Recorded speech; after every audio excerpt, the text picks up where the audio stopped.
ओम नमः शिवाय, जय महाकाल। आप सबको पता है कि सावन का पवित्र महीना चल रहा है और अगर आपके घर में कोई छोटी बीमारी हो या फिर बहुत बड़ी बीमारी है, आपका घर छोड़ ही नहीं रही है, तो पूज्य गुरु जी की कथा से ही सुन के आपको बहुत अच्छे समझा रहा हूँ। बहुत ही ध्यान से सुनिएगा। बहुत ही छोटा सा उपाय है, बस आपको 3 दिन आपको एक जल को पीना है। कैसे करना है इस उपाय को बताऊँगा, लेकिन सबसे पहला काम आप लाइक कर दो। आवाज़ पहली बार मेरी सुन रहे हैं, चैनल को सब्सक्राइब ज़रूर करना, ठीक है। चलो, स्क्रीन पर क्या दिख रहा है, यहाँ पर एक गैलन दिख रहा है, ठीक है। सबसे पहले आपको तो मैं ये बता दूँ, ये जो उपाय है ये आप सावन के महीने में किसी भी सोमवार के दिन कर सकते हो, ठीक है। सुबह करना चाहे सुबह कर लें, शाम को करना चाहे शाम को कर लें, लेकिन सावन के महीने में सोमवार के दिन ही इस उपाय को करना है।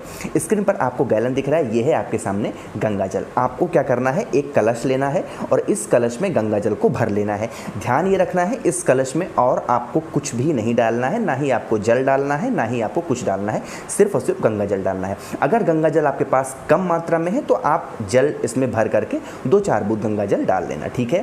फिर उसको लेकर के आप महादेव के मंदिर में जाना। जब आप महादेव के मंदिर में पहुंचोगे तो सबसे पहले महादेव के ठीक सामने आपको नंदी बाबा दिखेंगे। नंदी बाबा के ऊपर उसी कलश में से थोड़ा सा जल उनके ऊपर आपको समर्पित करना है, श्री शिवाय नमस्तुभ्यम का स्मरण करते हुए। पहला काम यहाँ का करना है। दूसरा काम क्या करना है, अब दूसरा काम आपको शिवलिंग के पास जा कर के करना है, जो महादेव का शिवलिंग है वहाँ पर। अब देखो, पहला तो आपने नंदी बाबा के ऊपर चढ़ाया, दूसरा आपको चढ़ाना है जो माता अशोक सुंदरी का स्थान आपको दिख रहा है, उसी कलश में से थोड़ा सा जल माता अशोक सुंदरी के स्थान पर आपको समर्पित करना है, श्री शिवाय नमस्तुभ्यम का स्मरण करते हुए। 2 काम कर लिया। तीसरी जगह आपको जल चढ़ाना है जो भगवान श्री गणेश का स्थान होता है, यहाँ पर आपको थोड़ा सा जल उसी कलश में से श्री शिवाय नमस्तुभ्यम का स्मरण करते हुए चढ़ाना है। और चौथे नंबर की अगर मैं बात करूँ तो ये जो बायां साइड होता है शिवलिंग का, भगवान श्री कार्तिकेय का स्थान, यहाँ पर उसी कलश में से थोड़ा सा जल आपको समर्पित करना है, श्री शिवाय नमस्तुभ्यम का स्मरण करते हुए, ठीक है। 4 चीज़ें आपने, 4 जगह आपने जल चढ़ाया। जो 5वीं जगह आपको जल चढ़ानी है, जो शिवलिंग के ऊपर आप देखोगे जहाँ शिवलिंग होता है, तो शिवलिंग के ऊपर इस तरीके से एक कलश रखा होता है ना, जहाँ से पानी जो है शिवलिंग के ऊपर गिरता रहता है। आपको थोड़ा सा जल उस कलश में आपको समर्पित कर देना है, श्री शिवाय नमस्तुभ्यम का स्मरण करते हुए, ठीक है। बात आ रही समझ में। उसके बाद सबसे अंत में क्या करना है, यहाँ पर शिवलिंग के ठीक ऊपर जो बचा हुआ जल आपके कलश में है, आपके लोटे में है, यहाँ पर श्री शिवाय नमस्तुभ्यम का स्मरण करते हुए समर्पित करिएगा। और जो जल यहाँ से बहता हुआ नीचे गिरेगा, इसको किसी जल के पात्र में रोक लीजिएगा, ठीक है। मान लीजिए कोई कटोरी है, यहाँ पर लगा दीजिएगा, तो आप जो जल चढ़ाएंगे अपने लोटे से वो इसमें आकर के स्टोर हो जाएगा।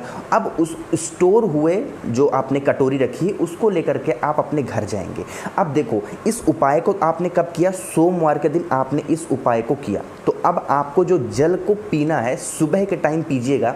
मंगलवार, बुधवार और बृहस्पतिवार जितना भी जल आपने सोमवार को चढ़ाया, मतलब जितना भी आप इकट्ठा कर पाए कटोरी में, उसको आप अपने घर पे लेके गए।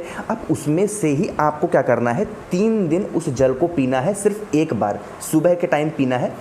जैसे ये उपाय आपने सोमवार के दिन किया, तो आपको यह जल मंगलवार को करना है, बुधवार को पीना है और बृहस्पतिवार को पीना है। बस इतना ही काम करना है। आप अगर ये काम बिल्कुल सच्चे भाव से कर लेते हैं तो आपके घर से बीमारी हमेशा के लिए दूर होगी। अगर कोई बीमारी है भी तो वो हमेशा के लिए ख़त्म हो जाएगी। तो कोशिश की है मैंने समझाने की, बहुत जल्दी वीडियोज़ बनाने की कोशिश की है। मेरा गले से आपको लग रहा होगा गला मेरा बिल्कुल ठीक नहीं है, तो अगर आपको कुछ समझ में नहीं आया है तो आप मुझसे नीचे कॉमेंट में पूछिएगा, मैं पूरा कोशिश करूँगा आपको रिप्लाई करने की। आवाज़ पहली बार मेरी सुन रहे हैं, चैनल को सब्सक्राइब करना। कुछ पूछना हो, नहीं समझ में आया तो नीचे कमेंट में ज़रूर पूछा करिए।